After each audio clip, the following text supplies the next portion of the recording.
So every time I write a program, I have no idea where my memory is getting allocated. That's a very common thought, right? Let's find the answer.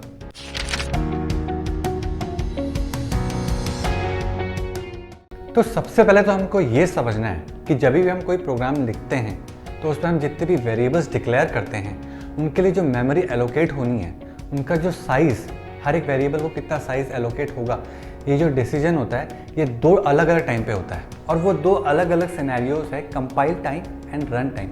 यानी कि कुछ variables का size allocation compile time पे होता है and कुछ variables का size allocation run time पे होता है।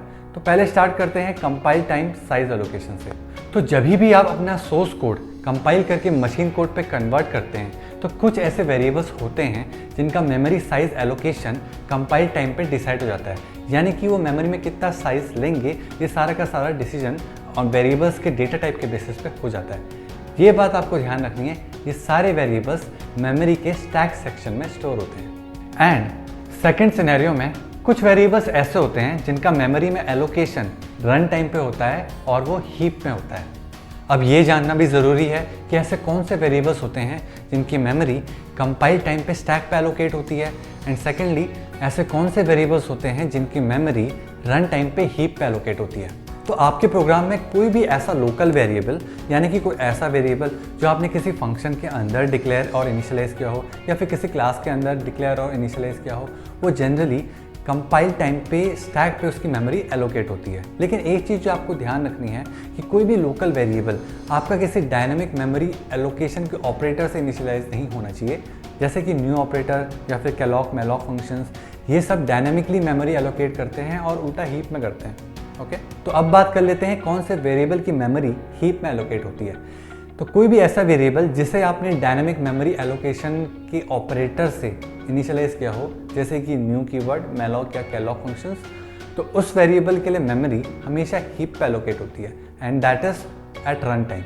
नाउ स्टैक एंड हीप में जो मेमोरी एलोकेशन का स्टाइल होता है वो बिल्कुल डिफरेंट होता है। नाउ स्टैक में जो मेमोरी एलोकेट होती है वो कॉन्टिग्यूअस मेमोरी लोकेशंस पे एलोकेट होती है, यानी कि अगल बगल एलोकेट होती है। एंड जिस ऑर्डर में आप वेरिएबल को लोकल स्कोप में डिक्लेयर करते हैं उसी ऑर्डर में स्टैक में वेरिएबल की मेमोरी एलोकेट होती है एंड ठीक उसके ऑपोजिट ऑर्डर में मेमोरी डी एलोकेट होती है। Because this is how a stack data structure works, right? First in last out. But in case of heap memory हमेशा रैंडम मेमोरी लोकेशंस पे store होती है एंड दैट इज वाई हमारे पास उस memory location, जो भी एलोकेटेड मेमोरी लोकेशन है, उसका ट्रैक रिकॉर्ड रखने के लिए हमें एक और वेरिएबल डिक्लेयर करना पड़ता है स्टैक में and that is called pointer. तो पॉइंटर आपका जो भी हीप में एलोकेटेड मेमोरी स्पेस है उसका एड्रेस स्टोर करके रखता है, सो दैट इन फ्यूचर आप उस मेमोरी एड्रेस पे जो वेरिएबल या जो आपने डेटा स्टोर किया है उसको आप उस पॉइंटर की हेल्प से एक्सेस कर सकते हैं।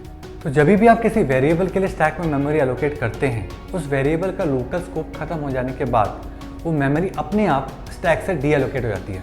और उसका रीज़न ये है कि स्टैक में मेमोरी एलोकेशन का ऑर्डर वेल डिफाइंड होता है, क्योंकि एज आई सेड स्टैक में मेमोरी हमेशा कॉन्टिग्यूअस मेमोरी लोकेशंस पे एलोकेट होती है, राइट?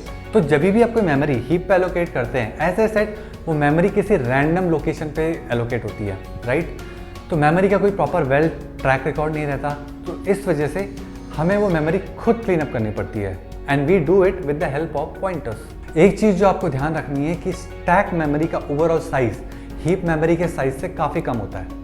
तो जब भी आपको फ्यूचर में कभी भी कोई लार्ज चंक ऑफ डेटा के लिए मेमोरी एलोकेट करनी है तो प्रेफर हीप, बिकॉज अगर आप स्टैक में कोई लार्ज चंक ऑफ डेटा के लिए मेमोरी एलोकेट करते हैं एंड मान लीजिए फ्यूचर में कुछ और डेटा के लिए मेमोरी एलोकेट करते वक्त आपका स्टैक अगर फुल हो जाता है तो आपको एक बहुत ही फेमस एरर आ सकता है, stack overflow. So now you know when to allocate your memory on stack and when to allocate on heap. If I missed out something, drop it in the comment below and I'll make sure I'll cover it in another video.